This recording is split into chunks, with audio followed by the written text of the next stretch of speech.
안녕하세요. 서초동 법무사 김철정입니다. 이제 완연한 봄인데요. 여기는 지금 서울교육대학교에 와 있습니다. 서울교육대학교에 잠깐 그 밥 먹고 산책도 하면서 여러분한테 좋은 정보 가르쳐 드리려고 이렇게 유튜브 켰는데요. 오늘 경매 전반이라 하고 경매 잘못 받았을 때 오늘도 그 상담해 드리는데, 매각 불허가 신청, 매각 허가 결정 취소 신청, 그리고 적시항고가 매각 불허가 신청에 대해서 적시항고도 있지만 나중에 매각 허가 결정 취소 신청 그게 기각된 거에 대한 적시항고도 있어요. 일주일의 기간이 불변 기간이라서 조심해야 돼요.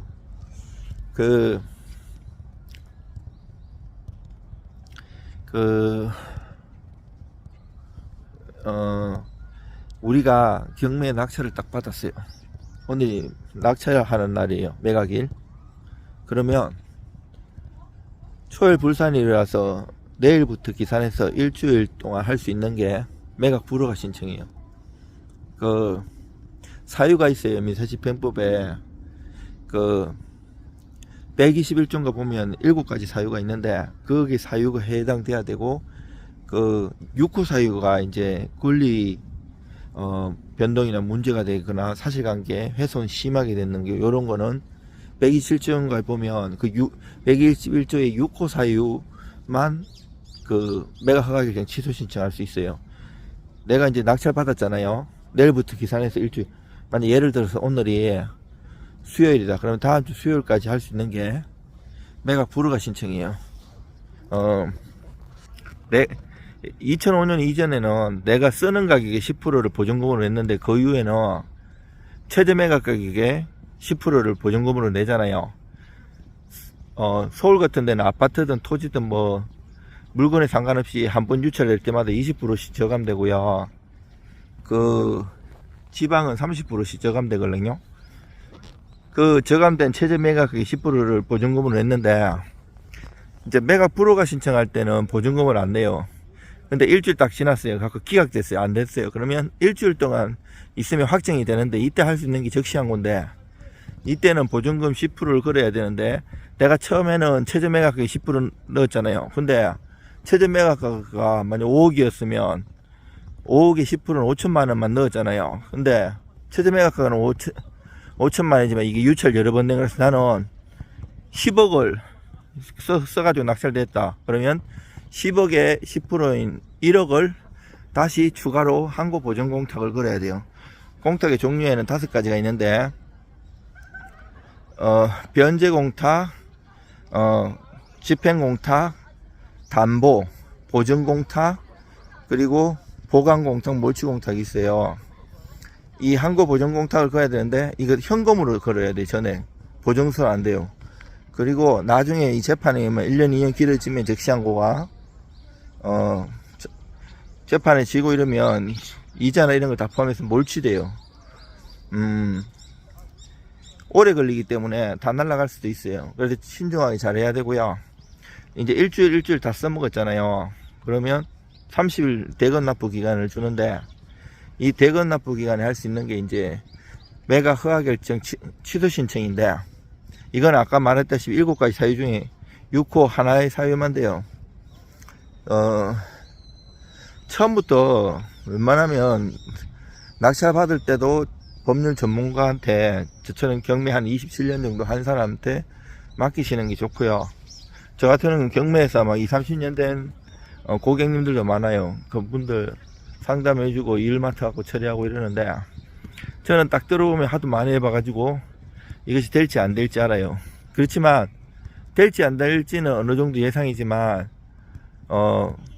우리나라는 이제 매각 불허가 신청은 매각 허가 취소를 재판으로 하는 게 아니기 때문에, 그 계장님하고 그 위에 사법보좌관님, 때로는 판사님들 이렇게 모여가지고 회의하고 하는 기 때문에 잘 설득해 드리고 정거 갖다 드리고 설명하고 판례 설명하고 이런 게 또 작업이 중요해요. 서면도 잘 쓰는 것도 중요하고요.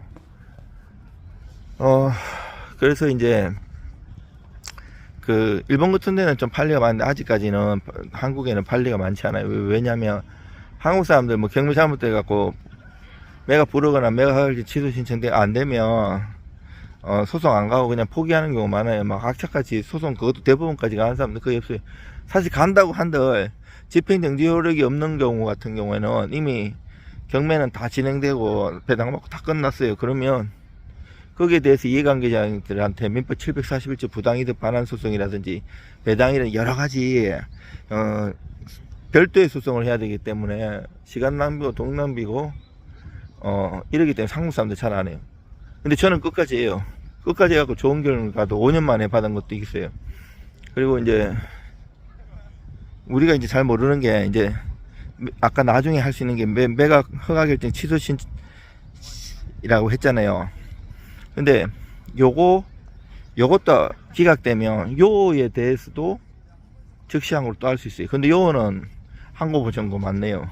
기간이 길어져요. 근데 법원에 재판으로 가기 때문에 판사님이 판단해서 세 분이 판단해 가지고 기각이든 뭐든 이렇게 해요. 이게 매각 취소 신청 내가 낙찰받고 나중에 이 사실을 알게 돼야 되는 거거든요. 제가 소송한 거 중에는 그 좋은 결과도 있었지만 안 좋은 결과는 이제 내가 낙찰받을 때 이미 알고 있었다. 여기 그 불법 건축물이 있다든지 여러 가지 장애가 있다는 것을 이미 알고 들어가지 않았냐. 이런 걸로 안 받아준 것도 있고 내가 그때 몰랐다는 걸 소명해 갖고 인용된 것도 있고 이래요. 경매하면서 저도 마찬가지고 경매나 주식 저도 오래 했는데 진짜 경매도 한 27년 하고 주식도 한 30년 넘게 했는데 이게 수강료 교육비를 많이 들어야 돼요. 무슨 말인가 하면 이래도 깨져보고 저래도 많이 깨지다가 진짜 이렇게 비법도 터득하고 이래요. 저도 많이 깨져보기도 하고 수업료 많이 지불했어요. 그래도 주식보다는 부동산이 낫더라고요. 주식은 영원한 고수도 없고 영원한 하수도 없어요. 한국에 지금 국장 보세요. 겨우 삼성전자만 튀고 다 지금 죽더라고요. 코스닥 900까지 갔다가 며칠 만에 바로 외국인들 다 빼잖아요. 한국 주식 진짜 위태위태해요. 4일 10 총선 끝나면 더 어려우실 거예요. 미국 주식이나 일본 주식은 괜찮아요. 이게 물렸다고 해도 좀 냅두면 계속 우상향해요. 이게 언제까지 갈지는 모르시겠지만 미국에도 올해 대선이 있기 때문에 대선이 있는 해는 한 해도 예외가 없이 미국에서 있잖아요. 수백 년 동안 우상향해서 1월달보다 12월달이 나스닥하고 다 올랐어요. 그래 올해도 그렇게 될 거예요. 하루하루 일희일비하면 안 돼요. 국장은 국내 주식은 로봇 주식 요즘 막 깨지던데 이게 막 변동이 너무 심해갖고 막 마이너스 10% 플러스 10% 왔다 갔다 하잖아요. 근데 미국 주식은 물론 실적에 대해서 따라서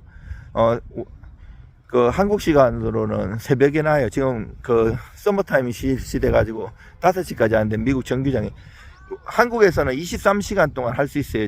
왜냐하면 낮에는 주간장이라 해갖고 또 할 수가 있어요. 한국 사람들. 그리고 일본 주식은 12시부터 1시간 쉬고 얘들은 100주 단위로 해요. 호가가 한국이나 미국처럼 차차차차차 하지 않거든요. 근데 요즘 사무라이 주식이라 해갖고 일본 주식이도 소시오넥스트 이런 거 있잖아요. 미쓰비시 이런 거 또 소시오넥스트 같은 건 반도체주고 미국 주식 같은 것도 테슬라가 많이 떨어지네. 엄청나게 떨어졌는데 제가 봤을 때는 계속 갖고 있으면 장기적으로 올라갈 수 있을 것 같아요. 그리고 펠로 브로드컴 여러 가지 미국 주식은 장기적으로 냈으면 괜찮은 것 같고요. 주식하기 자신이 없으면 부동산에 투자하는 게 나아요. 부동산은 휴지가 되지는 않잖아요. 한국 주식 상폐되기도 많이 해요. 계속 이제 부동산 같은 경우에는 그래도 황금성이 좀 적기 때문에 물론 바로바로 고수들은 팔고 하는데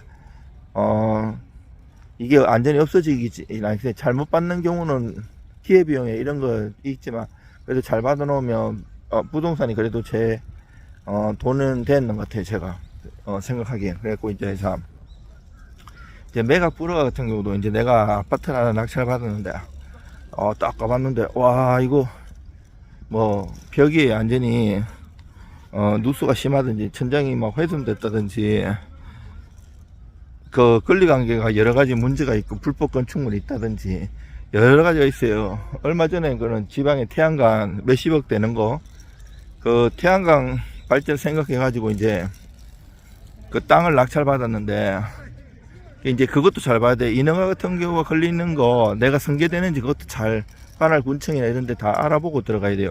안 그러고 툭 들어갔는데 나한테 승계 안 되면 그 땅 가격이 얼마 안 되걸랑요. 태양광이 사업을 해가지고 돈을 벌기 때문에 더 하는 거기 때문에 요런 거를 확실히 확인하고 들어가야 돼요.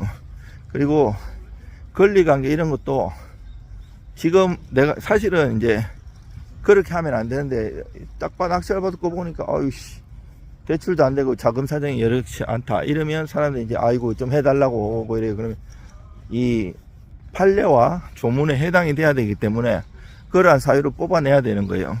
위변조하고 막 이러면 안 돼요. 그래 하지 정당한 법 안에서 사유를 잘 하고 잘 연구하면 빠져나가는 방법도 있어요. 꼭 이것뿐 아니라 권리관계가 바뀌는 경우도 있고 뭐 불법 건축물 여러 가지 험을 잡아낼 수도 있고 여러 가지 있기 때문에 머리를 맞대고 하면 좋아요. 어려운 일 당하신 분들 연락 주시기 바랍니다. 이상 서초동 법무사 김철중입니다.